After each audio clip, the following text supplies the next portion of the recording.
noite a todos.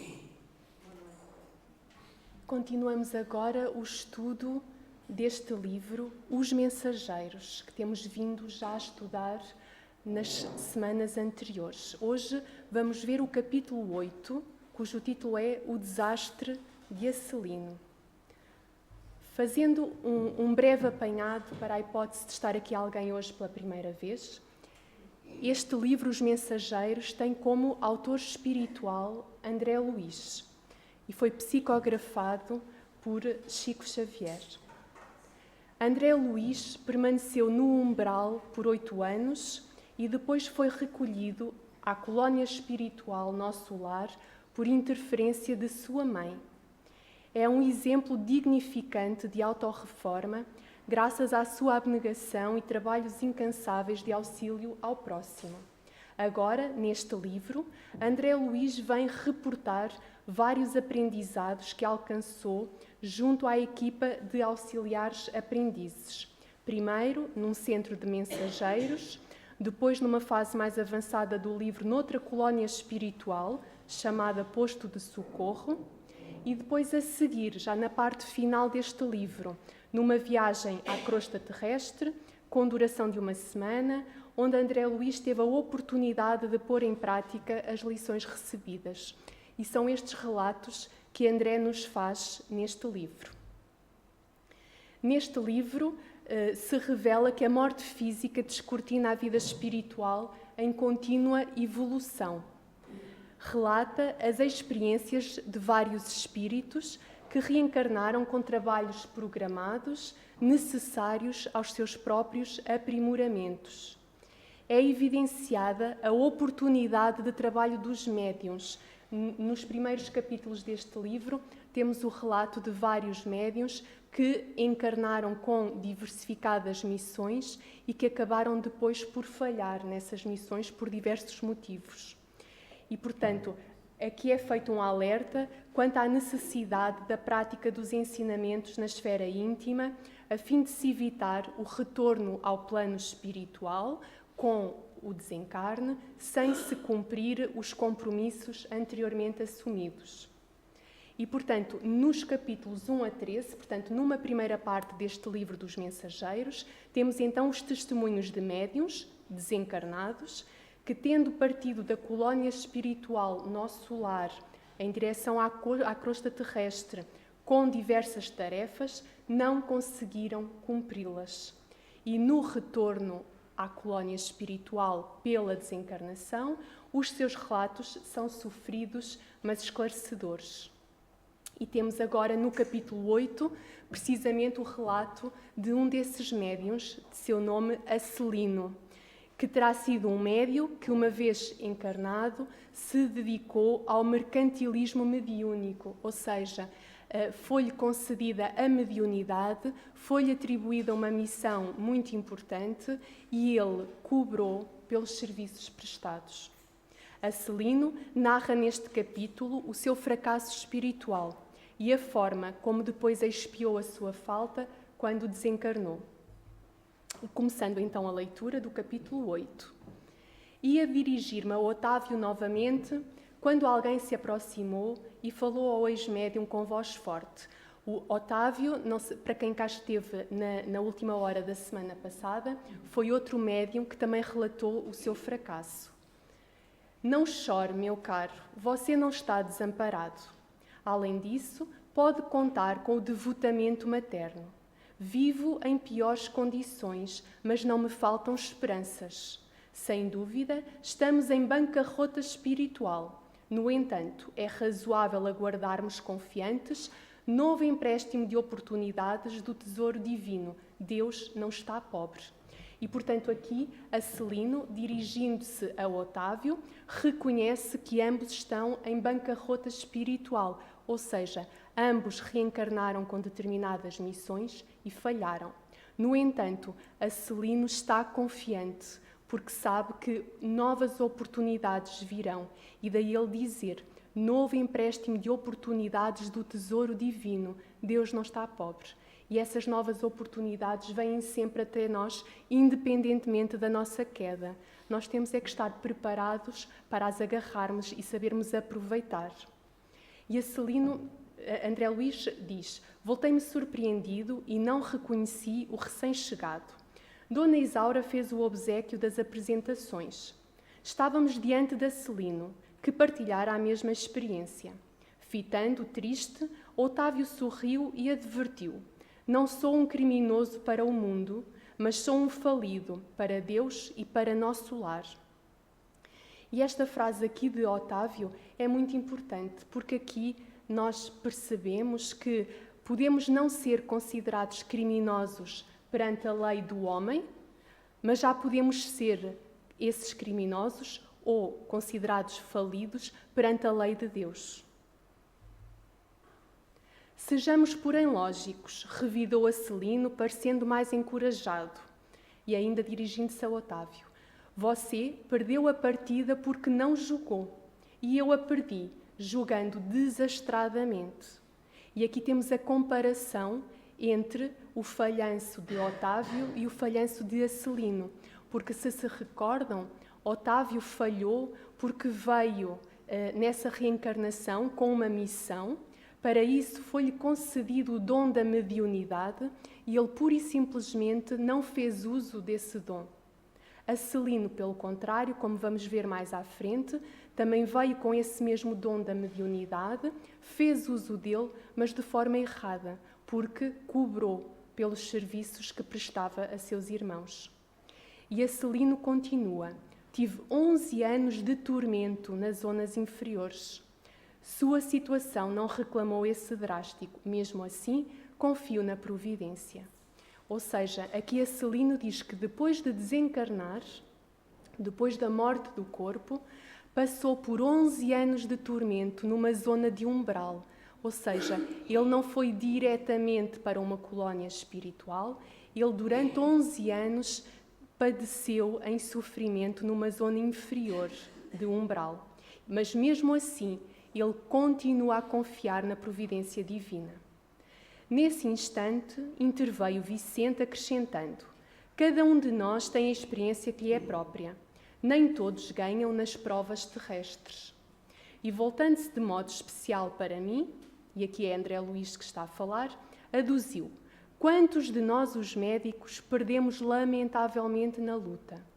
Depois de concordar, trazendo à baila o meu próprio caso, porque André Luís, na reencarnação anterior, para quem leu O Nosso Lar, sabe que ele tinha sido médico e que também não tinha sabido aproveitar essa oportunidade de agir e trabalhar ao serviço dos outros. André Luís objetou: seria, porém, muitíssimo interessante conhecer a experiência de Acelino. Teria sofrido o mesmo acidente de Otávio? Creio de grande aproveitamento penetrar essas lições. No mundo, não compreendia bem o que fossem tarefas espirituais, mas aqui a nossa visão se modifica. E, portanto, André Luís aqui diz-nos que do outro lado da vida, portanto, no plano espiritual, a nossa visão amplia-se. Enquanto aqui, enquanto estamos ainda encarnados, temos uma visão muito mais limitada das coisas, quando desencarnamos e passamos para o outro lado, para o plano espiritual, a nossa visão amplia-se e, como tal, é muito mais fácil nós olharmos para trás e termos consciência verdadeira dos nossos erros e dos nossos falhanços. Há que cogitar do nosso futuro eterno. Acelino sorriu e obtemperou: minha história é muito diferente. A queda que experimentei apresenta características diversas e, a meu ver, muito mais graves. E, atendendo-nos a expectativa, Acelino prosseguiu, narrando então a sua história. Também parti de Nosso Lar, portanto a tal colónia espiritual, no século findo, após receber valioso património instrutivo dos nossos assessores, ou seja, ele foi preparado para, ao reencarnar, vir desempenhar uma determinada missão. Recebeu valioso património instrutivo. Segui enriquecido de bênçãos. Uma de nossas beneméritas ministras da comunicação presidiu em pessoa as medidas atinentes à minha nova tarefa. E, portanto, nós aqui conseguimos depreender a importância da missão que tinha sido confiada a Celino, uma vez que uma própria ministra da Comunicação tinha presidido em pessoa à tomada das medidas necessárias para ele vir reencarnar com essa missão. E a Celino diz: não faltaram providências para que me felicitassem a saúde do corpo e o equilíbrio da mente. Ou seja, foram-lhe concedidas as bênçãos de reencarnar num corpo saudável e num espírito equilibrado. Após formular grandes promessas aos nossos maiores, parti para uma das grandes cidades brasileiras em serviço da nossa colónia. O casamento estava em meu roteiro de realizações. Ruth, minha devotada companheira, incumbir-se-ia de colaborar comigo para melhor desempenho das tarefas, ou seja, para além de todas aquelas bênçãos recebidas, a Celino iria também ter ao seu lado uma companheira que seria sua colaboradora, sua assessora. Cumprida a primeira parte do programa, portanto, a primeira parte do que estaria programado foi realizado, ele conseguiu realizar essa primeira parte do programa. Aos 20 anos de idade, fui chamado à tarefa mediúnica, recebendo enorme amparo dos benfeitores invisíveis. Portanto, aos 20 anos terá despontado a mediunidade e ele terá sido chamado, então, ao desempenho dessa missão. E para tal, vejam, ele tinha o apoio de uma equipa de espíritos benfeitores junto de si para o amparar e auxiliar nessa tarefa. Recordo ainda a sincera satisfação dos companheiros do grupo doutrinário, portanto, os irmãos que estavam reencarnados, que o receberam como colega, companheiro, colaborador. A vidência, a audição e a psicografia que o Senhor me concedera por misericórdia constituíam decisivos fatores de êxito em nossas atividades. A alegria de todos era inexcedível. Vejam, a Celino veio com o dom da mediunidade e nesta conjugação era vidente, era audiente e psicografava. Entretanto, continua, apesar das lições maravilhosas de amor evangélico, inclinei-me a transformar minhas faculdades em fonte de renda material, ou seja, ele começou a fazer uso da mediunidade e a cobrar os serviços que prestava. Não me dispus a esperar pelos abundantes recursos que o Senhor me enviaria mais tarde, após meus testemunhos no trabalho, e provoquei eu mesmo a solução dos problemas lucrativos, ou seja, a determinada altura ele terá encontrado algumas dificuldades financeiras e resolveu ultrapassá-las desta forma. Mas vejam que no texto é dito que ele não quis esperar pelos abundantes recursos que o pai lhe enviaria mais tarde, depois de ele dar testemunhos no trabalho. Ou seja, estava programado ele, depois de dar esses testemunhos do bom desempenho dessa missão, receber esses abundantes recursos. Mas ele não quis esperar, não quis trabalhar e resolveu enverdar pelo caminho que a seus olhos seria mais fácil. E ele pergunta, não era meu serviço igual a outros? Não recebiam os sacerdotes católicos romanos a remuneração de trabalhos espirituais e religiosos? Se todos pagávamos por serviços ao corpo, que razões haveria para fugir ao pagamento por serviços à alma? Aqui, a Celino compara o trabalho, o serviço desempenhado por ele, os tais serviços à alma, com os serviços prestados por outras pessoas a desempenharem determinadas profissões. E para ele, na mente dele, seria a mesma coisa e daí ser justo ele cobrar pelos serviços que prestava. E, portanto, ele cobrar por alguma coisa que tinha recebido de graça do Pai. Amigos, inscientes do caráter sagrado da fé, aprovavam umas conclusões egoísticas. Claro que neste momento em que a Celino começa a pensar desta forma, começa logo a ser envolvido por espíritos inferiores que o começam a instigar precisamente a ir por esse outro caminho. Admitíamos que, no fundo, o trabalho essencial era dos desencarnados, mas também havia colaboração minha, pessoal, como intermediário, pelo que devia ser justa a retribuição. E aqui, este terá sido o raciocínio que Acelino fez, ou seja, reconhecendo que realmente o trabalho principal era dos benfeitores espirituais e que ele era um mero intermediário, ainda assim ele achava que, como intermediário, também deveria ter direito a uma retribuição monetária.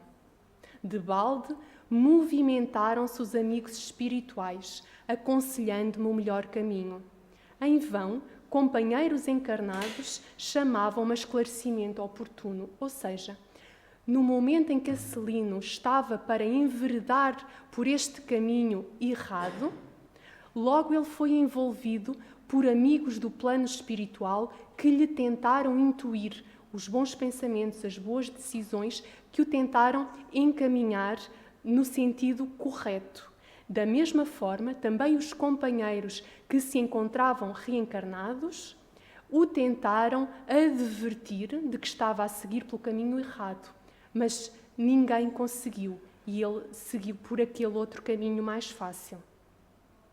Agarrei-me ao interesse inferior e fixei meu ponto de vista. Ficaria definitivamente por conta dos consulentes, portanto, caberia aos consulentes, às pessoas que o procuravam em busca de orientação e de ajuda, pagar-lhe por esses serviços. Arbitrei o preço das consultas, com bonificações especiais aos pobres e desvalidos da sorte, e meu consultório encheu-se de gente. Interesse enorme foi despertado entre os que desejavam melhoras físicas e solução de negócios materiais. Grande número de famílias abastadas tomou-me por consultor habitual para todos os problemas da vida. As lições de espiritualidade superior, a confraternização amiga, o serviço redentor do Evangelho e as preleções dos emissários divinos ficaram à distância. Portanto, toda aquela preparação que ele tinha recebido, ele colocou de parte. Não mais a escola da virtude, do amor fraternal, da edificação superior, e sim a concorrência comercial, as ligações humanas, legais ou criminosas, os caprichos apaixonados, os casos de polícia e todo um cortejo de misérias da humanidade em suas experiências menos dignas. Transformara-se completamente a paisagem espiritual que me rodeava, e isto é muito importante. Acelino tomou aquela decisão, seguiu aquele caminho, e logo a paisagem espiritual mudou. E, portanto, inicialmente ele, que tinha uma equipa de amigos espirituais, espíritos de luz, para o rodearem, para o ajudarem, para o apoiarem, logo deixou de ter essa companhia e passou a estar cercado de espíritos inferiores. À força de me cercar de pessoas criminosas, por questões de ganho sistemático, as baixas correntes mentais dos inquietos clientes encarceraram-me em sombria cadeia psíquica. Portanto, fruto de toda aquela envolvência, ele entrou numa sintonia completamente diferente. E, como tal, sintonizaram com ele os espíritos inferiores e já não os benfeitores espirituais. Cheguei ao crime de zombar do Evangelho de Nosso Senhor Jesus, esquecido de que os negócios delituosos dos homens de consciência viciada contam igualmente com entidades perniciosas que se interessam por eles nos planos invisíveis. E transformei a mediunidade em fonte de palpites materiais e baixos avisos. Nesse momento, os olhos do narrador cobriram-se de súbita vermelhidão, estampando-se-lhe fundo horror nas pupilas, como se estivesse revivendo atrozes dilacerações. Portanto, neste momento, ao relembrar tudo o que tinha sucedido, Acelino fica completamente desgastado e sofrido.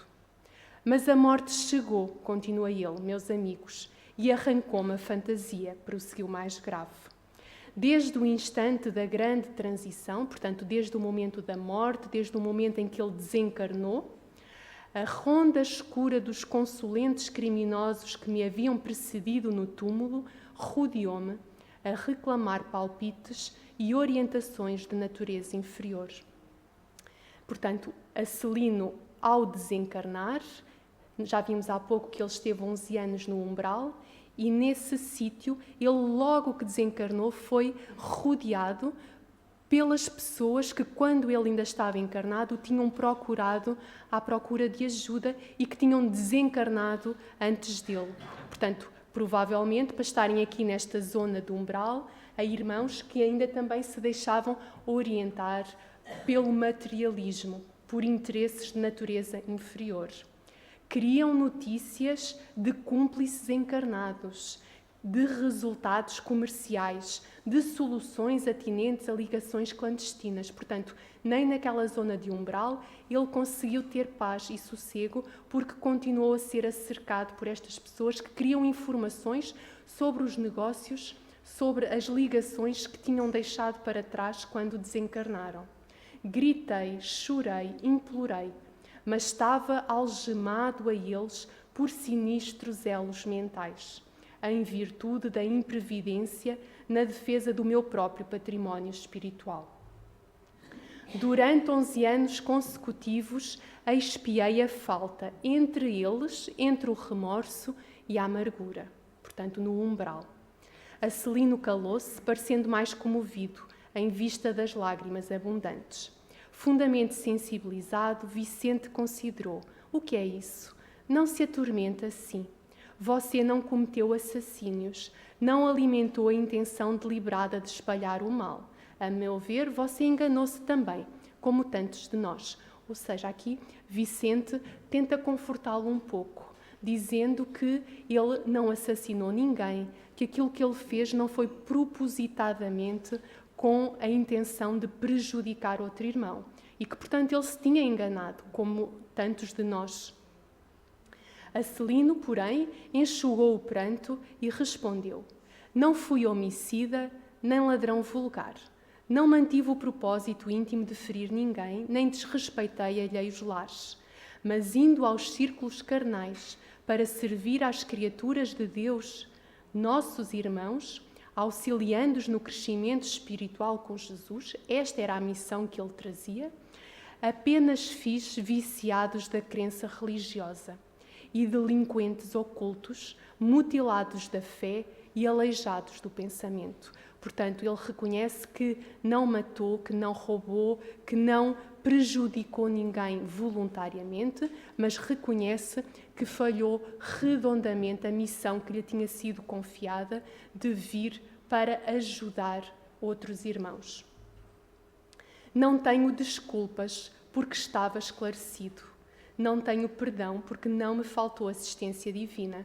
E aqui vejam como é que do lado de lá, no plano espiritual, a visão se alarga. Porque neste momento, Acelino tem consciência de que não tem desculpa porque estava esclarecido. Ele foi preparado antes de reencarnar. Ele recebeu inúmeras bênçãos para conseguir desempenhar aquela missão. Ele contava com o apoio de uma equipa espiritual, com o apoio de companheiros encarnados, inclusive de uma esposa que estaria no seu caminho para o ajudar, para colaborar com ele. E ele reconhece também que não tem perdão porque não lhe faltou a assistência divina. E depois de longa pausa, Acelino conclui gravemente: podem avaliar a extensão da minha culpa? E assim se conclui este capítulo. Daqui, em termos de conclusão, o que é que podemos retirar?